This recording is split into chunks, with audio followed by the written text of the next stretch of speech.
Mahigpit na tinututukan ng ating konsulado sa Honolulu, Hawaii ang sitwasyon at pangangailangan ng ating mga kababayan doon na apektado ng matinding pagbaha at landslides.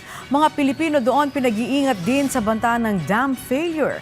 Si Bea Gaza de Guzman ng Radyo Pilipinas World Service sa sentro ng balita.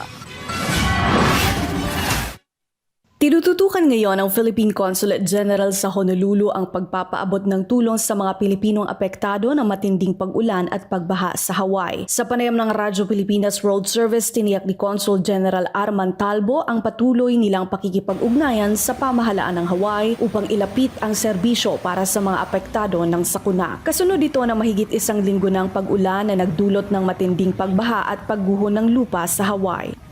Ang susunod na mangyayari dito is yung reconstruction and rehabilitation ng mga affected areas, affected communities. So tayo din paglabas ng mga information, tayo ay makikipag-usap sa State of Hawaii at saka sa City of Honolulu, mga local government dito, kung anong mga tulong ang available po para sa mga napinsala para ito ay ating mailapit sa ating mga kababayan. Bukod sa baha at malalakas na alon, pinag-iingat din ng konsulado ang mga Pilipino sa banta ng dam failure. Partikular na binabantayan ang bahagi ng Halewa at Waialua kung saan malapit ang Wayawa Dam. Na-trigger po yung alarm ng mga authorities dito para mag-force evacuation. At ito po ay ipinarating natin sa ating mga kababayan kasi na-monitor natin, Bea, na base sa datos, meron tayong halos kulang-kulang 5,000 kababayan na nandun sa area.